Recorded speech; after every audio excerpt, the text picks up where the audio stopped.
thought it was time that we had another farm tour, because we are expecting the tail end of Cyclone Lola. As you can probably see, we've got a little blue sky, but some very ominous clouds around the place and some wind picking up. Now it is Sunday, so there's going to be a bit of noise, quite a bit of noise about, because the kids next door are playing and there's traffic and things going past and the wind is picking up. So hopefully that's not too distracting. So let's have a little look at the woodland border. My new Aquilegia is out. Isn't that lovely? It's pink. I don't know as I expected it to be pink, but it's quite pretty, so that's good. The yellow one, of course, is out now, and it's sort of the transition for this bed. So the hellebores are sort of dying back now. The poached eggplants, those yellow and white flowers over there, they're coming out. And the foxgloves, I put in some white foxgloves, and they are just growing amazingly. So I've got high hopes for that. That little rose I put in as well is now doing well and looks like it's going to flower soon, so that's pleasing. Okay, across here over Maggie. Hello Maggie, what are you doing? You're just sitting there. Yes, we're doing a tour. Oh, that's my shadow. Sorry about that. We're going to have some shadows today. The wedding day rose is covered, I don't know if you can see, it's covered in buds and hopefully will be in bloom. That usually flowers in November, so that's probably a few weeks away yet, but it looks like it's going to be a really good show. The espaliers are now leafing up quite beautifully. This one is a little bit behind, but the pear there is going really well. The fig has got new leaves growing on it. I give it a really serious prune every year, and it just bounces back. So that is now shooting away, and it'll be enormous before I know. The new white scented border is coming on quite well. That rose in the corner's got lots of buds on it. The gardenias have lots of leaves on it, and I had a little trailing clematis which is just down there, and it's had beautiful flowers on it, but they're sort of, I don't know whether they're over now, but it's now got a lot more leaf growth on it, so that's doing well. My lavender border, which I really honestly thought was dead after the rain we had last year and things, they just look so unhappy, but they do seem to be coming back. Look, I'm really pleased with that. Even this one, which I was absolutely certain was dead as a doornail. No, look, still coming back. So even the little tiny cuttings, they're coming. So yeah, high hopes that this actually might still be a lavender border. And you can see here the espalier pear is doing well, and this apple has blossom on it now, lots of blossom, so that's really pretty. My herb border, this is my Mediterranean herb border, and I did a few changes to that just yesterday actually, because I've put in a couple of new herbs. I had a sage there a bit further up, but it really wasn't doing very well. It wasn't coming back well this year, and I'm just wondering whether actually it's better to sort of do sage as annuals. But anyway, popped down to the garden centre and bought a new sage and also an extra thyme to go in there. So, and I moved that thyme up to there when I put in my dahlia border a bit further down. So now the thymes are at the front and the sage is there, and I've got the oregano and the marjoram behind here. And then my tarragon, which I also moved when it was only just poking through the soil, that is actually coming too. So I've got two of them here. So that's coming back as well, which is good. The fan-trained Mayor Lemon is doing really well. Actually, I must tie those in a little bit more. I might do that straight after this video, because if we've got this wind coming through, it would be better if it was well secured. And then the almond tree is covered in leaf, and my double grafted apple over there has got some blossom on it, and again is coming into leaf. This lemon tree here had a bumper crop of lemons on it, and then all the leaves went yellow and dropped off, and I was really concerned about it. But all I did was basically I put a whole bunch of new compost on the top and just gave it a good worm tea water in, and all these new leaves have come back again, which is so lovely. And obviously it was just a bit tired. Dahlia border going well. Those are coming up. In fact, this one here, which is the This one is the cafe and that is growing really, really well. The other ones I'm not quite sure which are which yet. I will when they flower. The rose which I moved, which was doing really badly on the pergola, has decided that no, quite happy, it's going to carry on and it's having lots of flowers, so that's doing well. This dahlia here, which you can't see, you see that stick there? That's another dahlia, that's the 5th dahlia.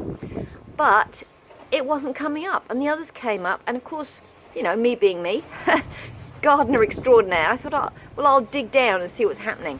So I did actually sort of dig down carefully and excavate it, and I found that actually one half of the tuber was rotting and it didn't have much growth on it. I've popped it back in to see if it'll come up, but it might be that that one's a dead loss, which is a bit of a shame because the bulbs, I think, were about, well, the tubers, I think they're called, the tubers were about, what, $12 each, so yeah, that's a bit of a rum-do, not very happy about that, but there we go. So this is the border along here, this is coming back, this is my sort of invasive border, if you like, mints, things like that, sorrel, lemon balm, things that could get away. The Jacqueline du Pré rose, which I moved, is doing absolutely marvellously here, look, and it's got some beautiful buds coming, so pleased. So I'll be able to appreciate that now in her new position, which I'm really pleased about. The blueberries are going gangbusters, look at this. And I've got little blueberries coming there, quite nice. And of course we have the new vineyard, that's going well.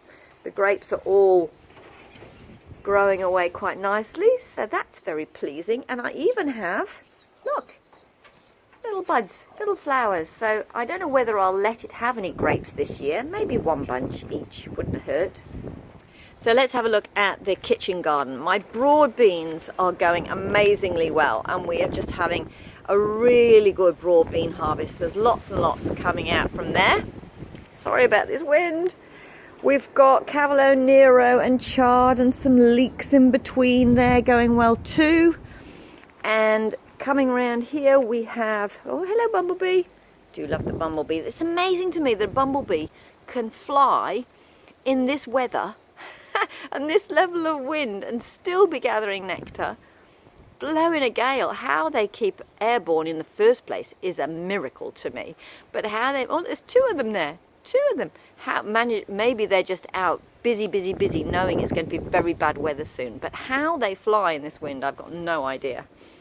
Anyway, we've got the last of the carrots over there, got some lettuce in here, some leeks, a few random carrots, the blown broccolis there, of course, which I'm just leaving. I don't need that space just yet, so of course the bees can love that. The snap peas up the top in the hanging baskets, they're looking a little bit beaten up, but there's still peas on there. I don't know if you can see, it's still growing peas. Peas are a bit like that. Peas sort of look really shabby, but still keep growing peas on the end. So I'm leaving those. The other one over there is still doing the same. Let's have a little look at the England bed. So you can see the hanging basket in England, that is got young peas in it, and that's just in the growing phase, so that's doing well. The bed down here, Birmingham, I've got some peas. Some of the ones I grew in toilet rolls, those are the giant alderman peas. There were just a few that actually fired in the toilet rolls. They didn't germinate very well at all, but I've popped those in and I've just covered them up like that just to give them a little bit of support. That's I think it looks like a violet cauliflower to me, that there, but it was underneath some stuff, so it hasn't really grown very much, so I thought I'd leave it, see if it'll make a cauliflower. And then in this bed, of course, this is, oh, and I've got a load of asparagus. I don't know that you can see some more asparagus coming through there. It pokes through like that. The spindly ones, like that one, we just leave to go to fern and get on with it. But the thicker ones that come through, we cut them and eat them for tea. And obviously that'll keep going probably till early December, I would think. Maybe Christmas we'll keep cutting.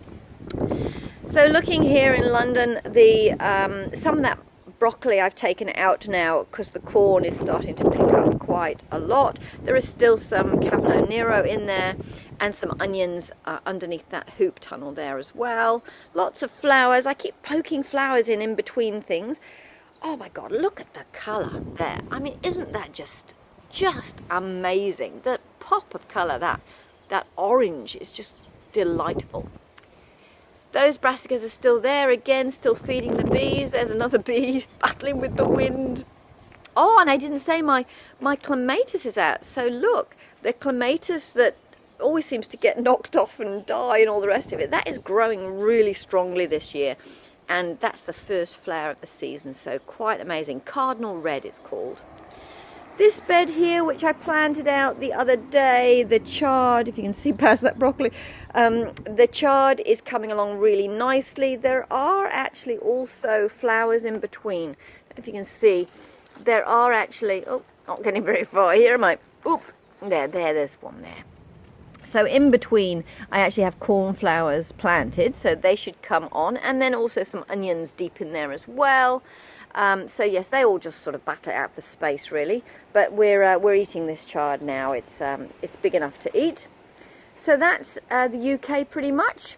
Let's have a little look further on. Well, of course, of course, here we go. Italy, which is my tomato bed this year, is just still in full flower. I mean, it is magnificent.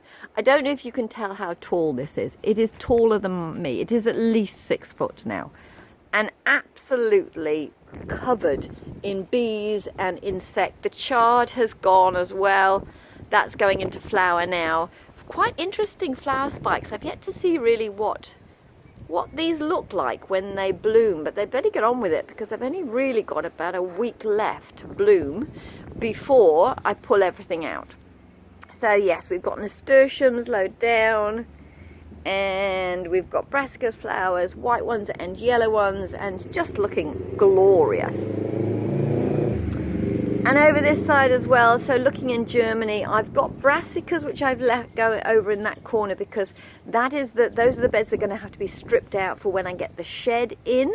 In the middle bed, so this is Berlin in the middle, and there are some brassicas that are yet to head up, I think, there. And I've put in some tomatoes along there. There's some leeks. There's some carrots under there which have germinated. I don't know if you can see through the frost cloth. I put the frost cloth on just really to keep the birds off it, because otherwise the birds would be in there kicking it all about and disturbing all those little seedlings. So there's lots of carrot seedlings germinated in that, and I'll take the cover off as soon as they start to form into little plants, if you like. The quince at the back, it has had beautiful blooms on it. Of course, they look a bit like they're over now and they're being blown about. And then, of course, the rhubarb underneath, it must like its new position because both of them are doing really well. So I think that's a better place for those rhubarb than where they were before. And these are my peas that I put in the other day. They're doing really well. They're almost to the top of the nets. I will leave the nets on while this storm passes and then take the net off and put more strings on so that it can grow up a little bit more. And the beds here under Crystal Palace that I sowed, they're doing quite well. They've had a little bit of a nibble from the birds, slugs and snails, as is common, but they're still alive and I think they're getting established, so high hopes for those. The other side of Crystal Palace, just switching you around, this is still in the sort of the blown whatever stage. Oh, I've got a couple of onions there that are just going to flower. Those ones will have to come out. They were things that survived last year and they just stayed in. So I must pull those out while they're still edible before they go to flower. But that's just basically mâché corn salad, which is flowering now, and it will self-seed all over the place. So I let it do its thing, basically. Okay, up onto Park Square. These tomatoes in the tubs are doing quite well. They are covered in flowers, but I can't see any fruit yet, but it's covered in flowers, and they should be reasonably sheltered from this storm. And of course I've got lettuce underneath.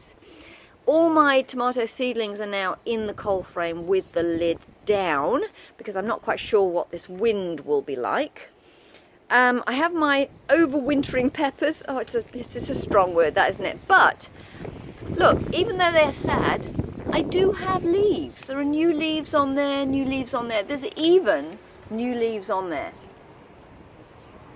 I mean, that looks totally dead to me, but there are a couple of leaves. So, yeah, look at a new leaf on there. So, yeah, I'm seeing it, how it will go. These are new sown potatoes there. Those are some blown potatoes out of the vegetable box. Those I think would be agria. Those are another new pot of potatoes, and those are maris anka those are. These ones obviously need harvesting and then resowing. And then I have my other plants here in the cold frame. I've got some brassicas and I've got some chard in there ready to go out. But again, I'm keeping them well protected from the wind and the rain. And I've put my onions and leeks and everything, I've just put them in there for a little bit of protection. The plum is going great guns, really growing well, and also so is the passion fruit. So I don't know if you can see, but they are totally intermingled here. There's a passion fruit and it's clinging on to the plum, so there's passion fruit all the way through it, but the plum seems to be sort of forging ahead anyway, so that's doing really well. And as you can see, hopefully you can see in there, there are lots of plums coming, so very exciting. Oops, sorry about this wind. Underneath we've got rhubarb, which is doing okay. It probably is not the best place for it, but anyway. The comfrey's going well. The lemongrass is looking a bit sad, but the strawberries, the wild strawberries, I don't know if you can see underneath the tree, even though it's really shady, still growing very strongly. And of course we have our elderberry. The elderberry bush, tree, whatever it is, has burst into life and is growing strongly. So that will grow away like that, and then very soon we will have those beautiful big white flowers. The banana tree is looking pretty beaten up, unfortunately. We've had quite a lot of wind, as you can see, and I think, yeah, looking a bit sad. But it still has a big bunch of bananas on the side, which I will show you when we get round that part. The honeysuckle that was growing up Arc de Triomphe, this arch here, is dead, I think. I'm pretty certain it is. I've snapped a few branches and I thought it had succumbed to the weather last year, and it has. So this one is dead. But interestingly, I have another one over here. This one I think is something like Winchester or something. Anyway, that one is still alive. It's much smaller, but I think maybe the reason it survived is that it's planted near the wall. So there's much better drainage near the edge of the wall there, so it probably didn't get its feet as wet and soggy as the one over here. So I'm going to have to cut that out. When I clear this bed here, I'll look through the window, there'll be less wind. When I clear this bed here and we get the tomatoes in, I'll have to take out that honeysuckle. That was a shame because it was doing so well and going over the arch, but you know, that's nature, isn't it? That's weather. We have to just live with it. But whoa, this wind is really picking up. It looks like it's going to be quite a breezy afternoon and night. Looking along the pergola, you can see that the olive is doing really well. It's got lots of little flowers on it, so coming along very nicely. And our grapevine is doing really well. The one on the other side, I might be pointing you into the sun, so this might be not the greatest, but you can't really see. But the grapevine here is really starting to come across the pergola, but still a bit of a way to go. I'm hoping for a lot more coverage this year. Anyway, so looking along here at the grapevine, I don't know if you can see something at the end. Our wicking bed. Our wicking bed now is constructed. So we did this last weekend. So this is the next phase of the wicking bed. We basically have put all the pieces of wood together. It's really strong and quite sturdy. And you will see there's a little bit of a slit along the front. And that slit is there because I want to, well, firstly it provides a little bit of interest rather than it having a sort of big blank front, if you like. But also I wanted to grow strawberries in there. So the idea is that I want to poke strawberries in through that little hole there all the way along, and then the strawberries will be able to dangle down out of the way of slugs and snails and the birds, hopefully. And then on top we'll be able to, this obviously will be filled up with soil up to the top, and we'll be growing veggies all the way along there. Now, just looking on the inside, you can see on the inside, we've sort of dug out the hoggin, and I've actually redeployed the hoggin elsewhere because I needed it. And this is going to be gravel anyway, so which I have to get in. So you see I've put a few posts and things in for structure along the length of it. And hopefully the pond liner will just sort of mold itself around that structure. And then on the outside, obviously, it's sort of flush and a bit smarter looking. I will, of course, paint this. It'll be that pale blue, probably the same color as the carport retaining wall.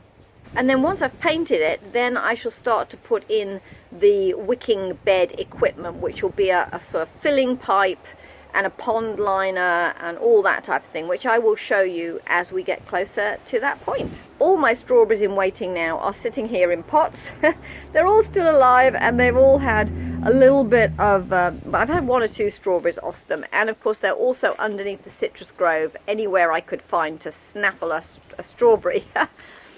But the citrus grove is going really well. You can see the baby bougainvillea at the back there, just at the back there. That lost all its leaves and now over winter, and now they're all coming back all fresh, and so that's quite nice. And the citrus, the lime, we've got some blossom on the lime, which it hasn't actually had any limes yet, so I've got high hopes that we'll get limes this year. The tangerine, the one in the middle, is covered in blossom, so it should, well, hopefully be a good harvest. And we also have blossom on the orange tree, which again is growing really, really well. So that's looking nice.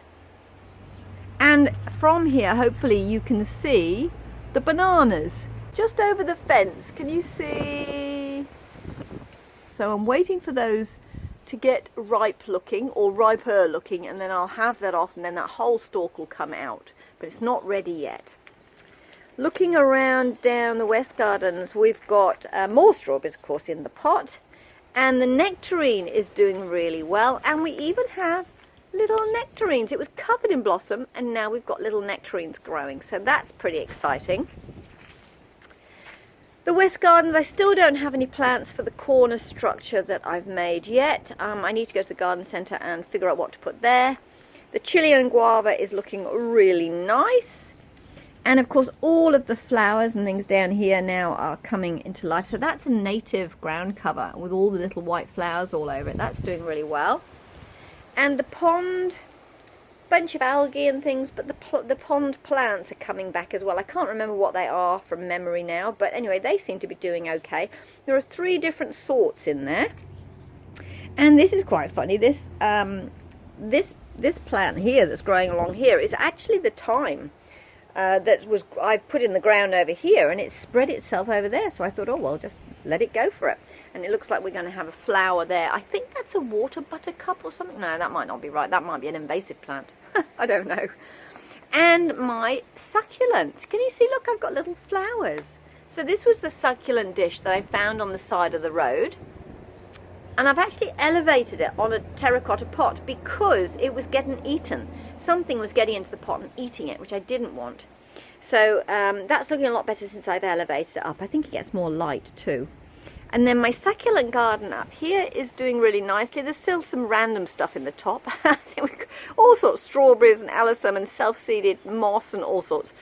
But the succulents themselves are doing really nicely. I'm very pleased with this cluster. I mean, look at that. That's doing really well. So I might actually take some of that and move it around a bit. These are other sorts of succulent that I've just found on the side of the road. And that one, of course, there is flowering as well. So that's really cool. And then we have the berry patch, which is looking very pretty at the moment because all the wildflowers are starting to come out. We've even got flowers on the blackberry, so that's coming out quite nicely. We'll hopefully get a nice crop of that this year as well because there's more along there. The raspberries, I should go past this post. The raspberries are all flowering as well now. So that looks like we might have some nice raspberries in the making. But it's just so pretty down here. I mean, it is crazy and chaotic, of course. Can barely walk down the path. But there's some very pretty flowers down here.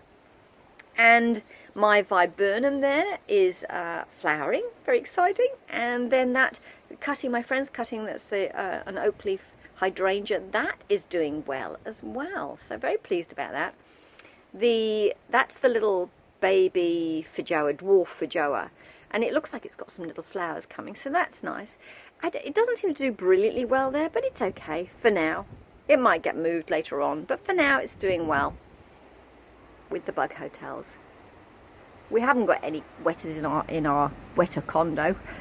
We've got wetters in the wall, but not in the condo. They obviously prefer the wall to a custom-made accommodation. Madam Alfred Carrier, that rose up there, is doing really well. Oh, hopefully the wind isn't too much. And is, of course, coming into flower with lots and lots of buds opening just in time for the tail end of a cyclone. But glorious, glorious blooms. I mean, I don't know if you can see, but I mean, they are absolutely stunning.